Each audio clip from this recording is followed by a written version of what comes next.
moto tá com fôlego bem interessante.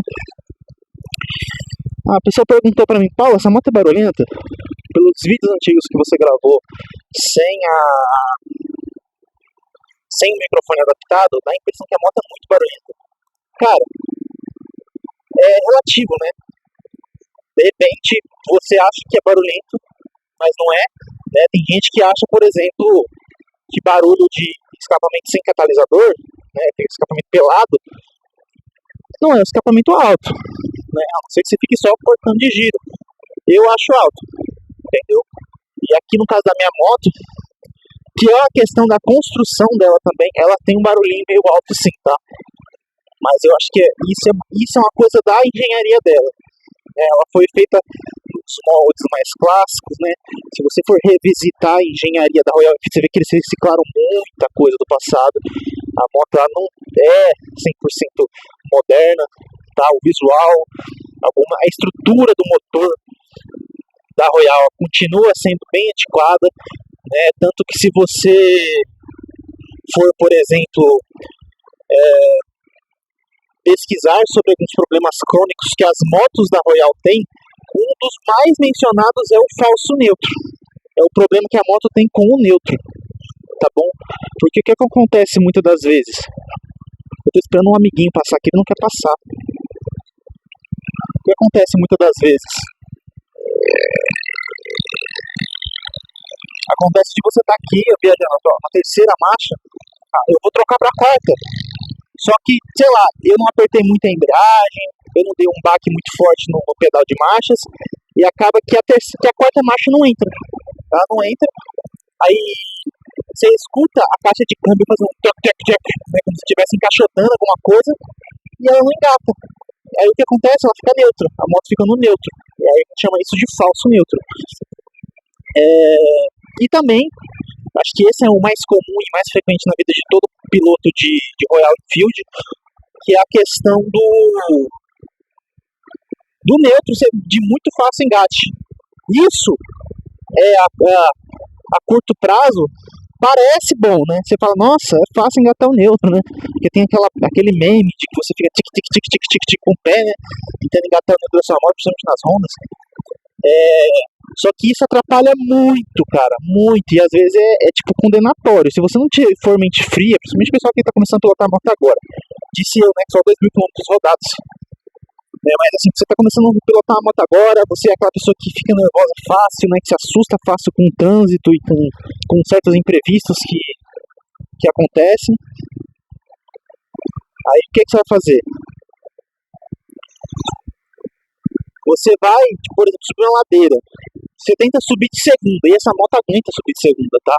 Mas você fez alguma merda lá na combinação do freio e do acelerador, que a moto ela não tem mais força para fazer a segunda.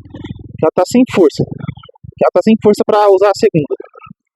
Aí você vai ter que descer para a primeira. É muito comum nessa moto, e em todas as motos da linha da Royal Enfield, que você vai descer para a primeira, só que no fim das contas você não desce para a primeira, você engata o neutro, entendeu? E você bate mesmo no pedal e não cai na primeira, entendeu? Ele vai pro neutro, a moto faz aquilo ali, né? Ela faz isso aqui, ó, entendeu?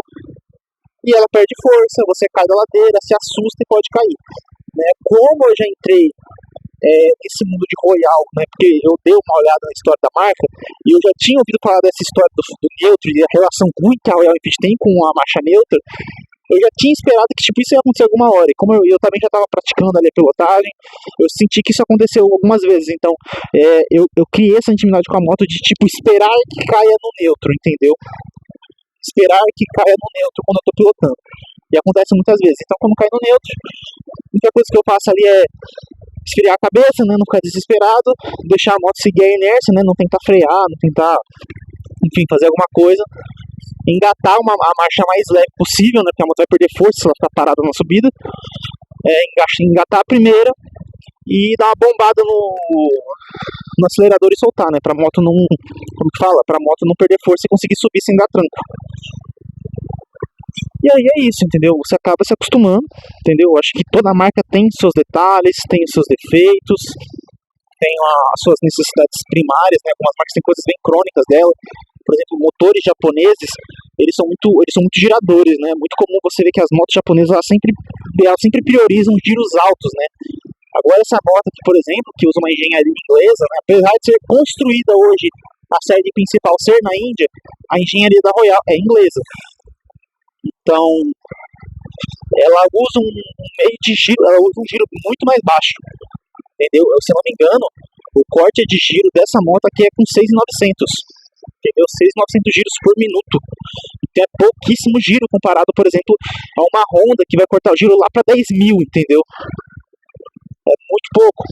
Então a proposta é diferente, né? Então cada moto tem sua particularidade e eu acho que isso que torna as coisas tão, como que eu posso dizer, especiais, né? Torna uma moto tão única, né? Tem aquela história, será que um motor tem personalidade?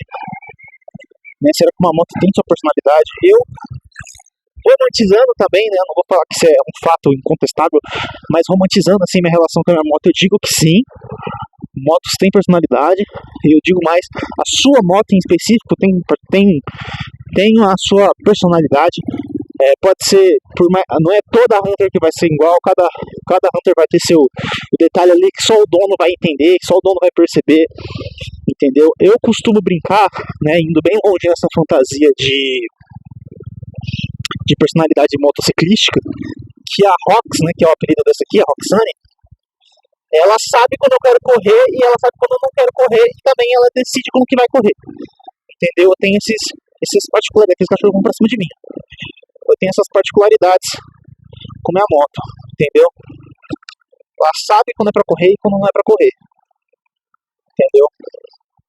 Como assim, Paulo? É porque às vezes, coisa minha, tá? Particularidade minha com a minha moto.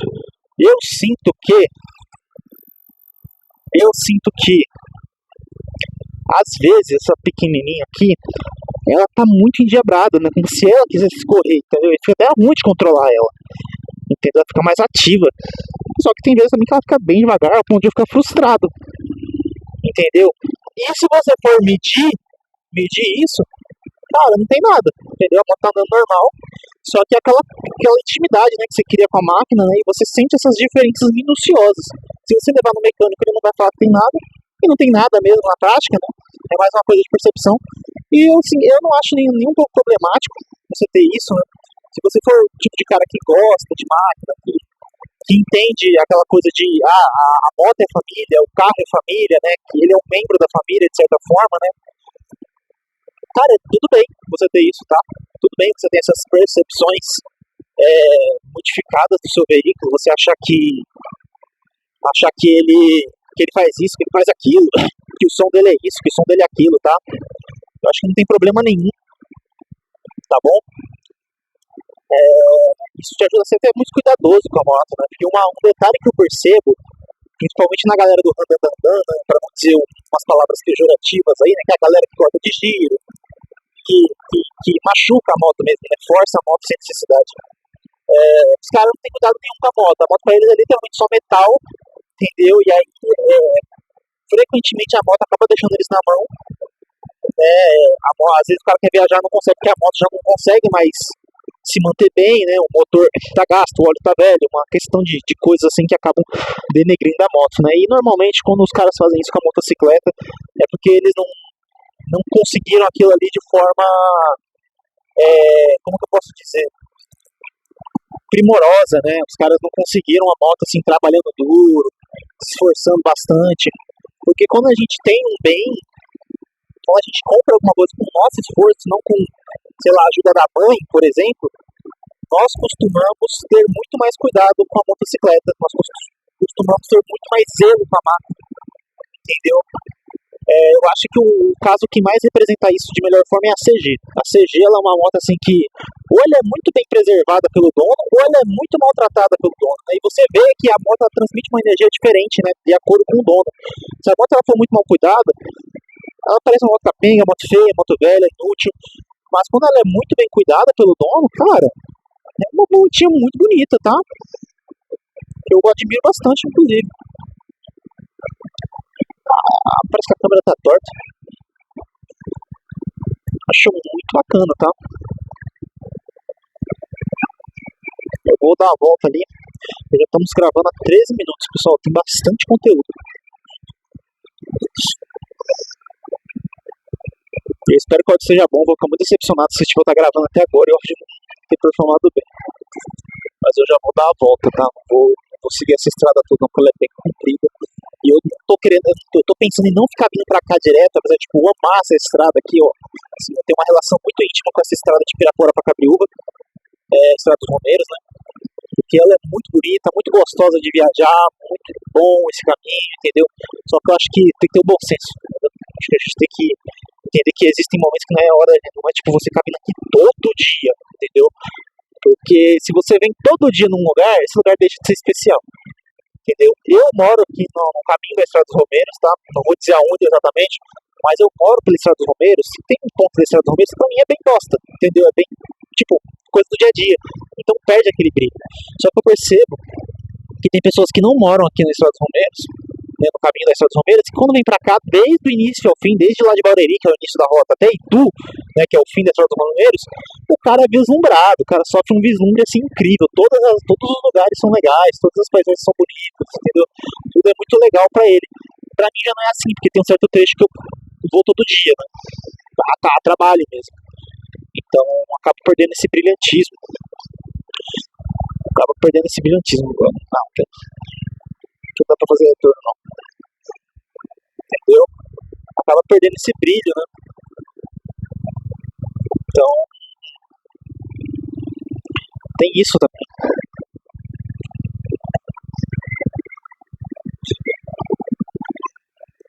Então eu evito, pessoal, eu quero evitar, no caso, porque só de fazer esse vídeo eu já tô pecando contra essa minha fala, eu quero evitar de vir para essa estrada todos os dias, entendeu?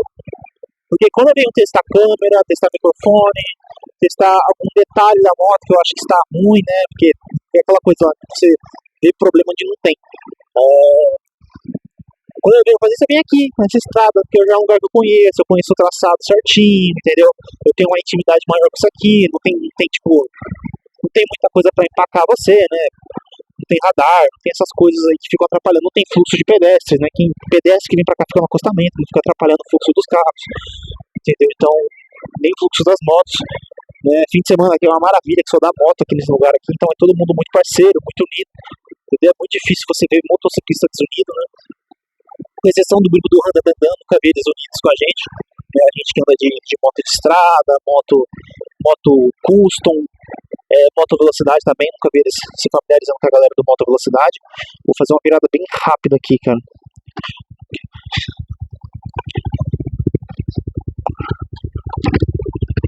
Foi.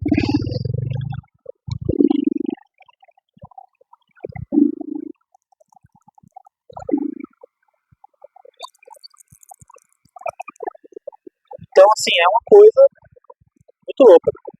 Aí que eu digo, por que eu tô falando dessa questão de que é perigoso, né? Até estruturando melhor meu pensamento para vocês.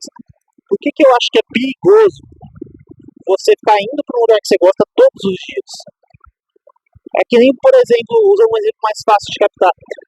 Por exemplo, você, eu gosto muito de, sei lá, chocolate. Eu gosto muito de chocolate, sou viciado de chocolate.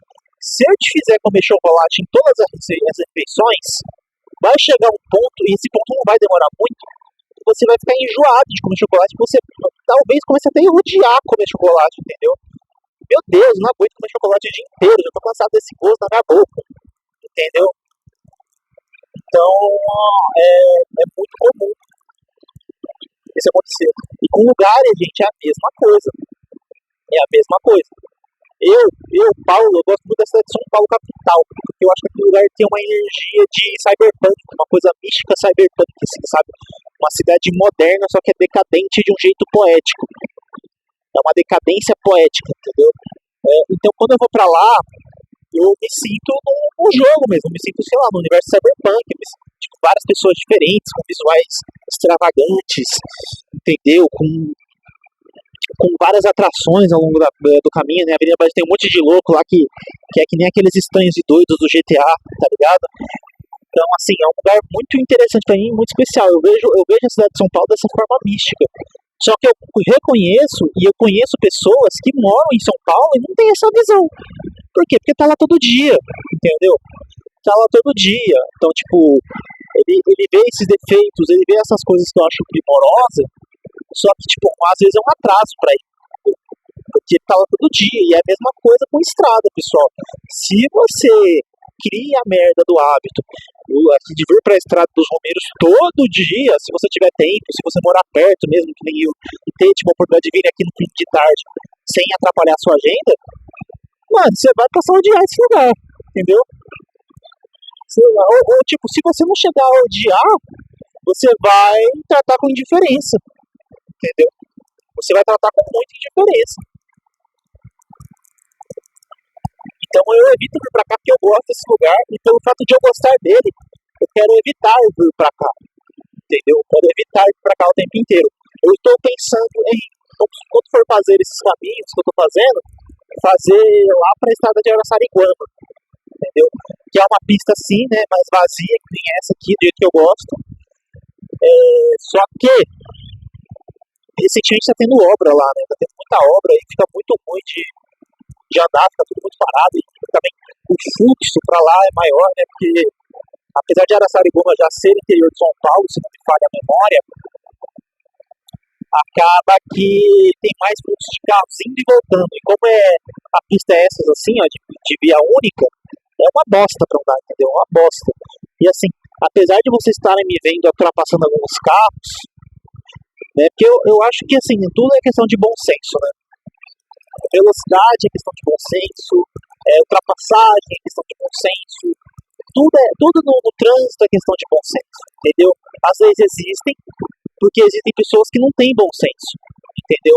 Porque assim, se a gente vivesse num mundo de bom senso, não teria, por exemplo, problema do cara pegar uma pista reta, assim, onde dá pra ver tudo bonitinho, e rasgar 200 por hora, entendeu? Só que tem gente que não tem senso e vai querer fazer isso, por exemplo, quando estiver passando gente na rua, quando tiver muito carro passando, entendeu? Isso é uma pessoa sem bom senso, e aí tem que existir as leis.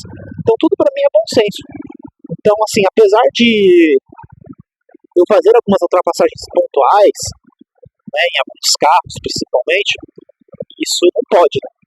Pela lei a gente não pode fazer essas ultrapassagens, né, por conta do risco de acidentes que podem estar em contra uma mão contrária do outro lado. Isso eu não gosto de fazer, então por causa do risco eu já quase me matei nessa brincadeira de fazer ultrapassagem, né? Tava vindo uma moto velocidade na minha direção e ela apareceu assim do nada, né? E não dava mais para frear, né? Eu tive que confiar nas minhas habilidades de motociclismo para conseguir me escapar daquela situação perigosa. E tem a questão da polícia, assim, se o cara tiver de muito mau humor e quiser te fuder, entendeu? Porque os policiais também usam bom senso, tá, pessoal? Não são todos que querem te fuder. Se eles perceberem que realmente, pô, não tinha risco nenhum fazer aquela ultrapassagem e o cara da frente também não estava te ajudando, eles vão ignorar, assim, que você fez a ultrapassagem. Só que se o cara quiser te fuder, te fode, entendeu? Te dá uma gravíssima, se você tiver na provisória, já era. Você pode se negar e ter que começar tudo do zero. Aí você vai ter uma lada de mental que você não pode rodar. Entendeu? Rodar você pode, só que você com a coisa que foder ela. E eu não quero perder a audição tão cedo, entendeu? Nem quero perder, pra falar a verdade. Mas é isso, entendeu? Olha aí, ó. Aqui, ó. Minha moto tá consumindo mais. Isso me preocupa. Estranho. Pode ser o balanço também, né? Mas pode ser o balanço. Mas eu acho que ela tá consumindo mais. Eu tô com a impressão que a moto tá consumindo mais.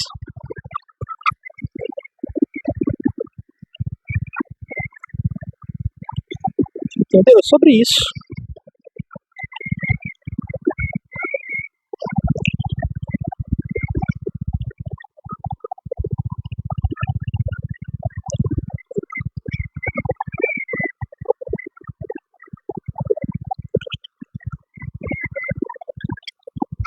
Entendeu? E é tipo a mesma coisa, por exemplo, com gravação, entendeu? Porque, cara, acredite se quiser, a lei brasileira, ela é tão boa, tão desprezível, que dá pra você levar multa por estar gravando um vídeo, do jeito que eu tô gravando. Que tem uma câmera presa no meu capacete, né, no caso é meu celular, e E eu tô aqui, tipo, andando normal, entendeu? Não atrapalha a minha visão, entendeu? Eu consigo, tipo, ver na minha visão periférica o vídeo passando, só que eu tenho uma visão plena da pista, gente. Tô vendo tudo, tudo. Eu tô vendo os retrovisores, eu tô vendo a pista inteira, entendeu? Então, tipo, não tá me atrapalhando. Isso, ou seja, isso não reduz a minha atenção de jeito nenhum. Até porque o que tá na câmera ali, além de estar borrado do ponto de vista que eu tô, é exatamente o que eu tô enxergando, entendeu? Então não tem nem sentido eu ficar olhando pra câmera. Não tem nem sentido estar olhando pra câmera, porque é literalmente um reflexo do que tá na minha frente. Só que tem cara que vai te empatar por isso, cara. Acredite se quiser. Que vai te atrasar porque você tá mexendo com uma... Você não mexendo não, né? Você tá usando um meio de gravação. Porque eu sei que é crime você manusear o celular em movimento, né? Tanto em carro quanto em moto. Mas, irmão, eu não tô manuseando o celular, ele tá tipo passivo. Aqui tá cumprindo algo que nem o GPS, entendeu? Tá funcionando. Só que eu tô manipulando ele, né? Só que, cara, se o maluco quiser te foder, ele vai conseguir, entendeu? Infelizmente é um fato. Tá bom? Se o cara quiser te foder, ele vai conseguir. É fofinho, mano, com motinha elétrica. Essas motos realmente estão ganhando visibilidade, né, pessoal? Eu achei isso demais. Essas motos elétricas realmente estão ganhando visibilidade. E eu acho bom. Não sou esse cara que gosta. Não sou esse conservador dos motores a combustão, tá? Eu acho bom, né? Essas motos são bem mais eficientes para certas propostas, né? Eu acho que essas motos têm bastante. Como que fala? Tem um público que faz muito sentido ter essas motos. Né? Por exemplo, o pessoal que trabalha perto, o pessoal que não liga pra ciclística, né? Motociclismo em geral nessa cultura. Então, é bem de boa. Eu tenho que analisar se essa moto não tá bebendo mais do que devia. Mas esse é o vídeo, tá? Vamos checar agora.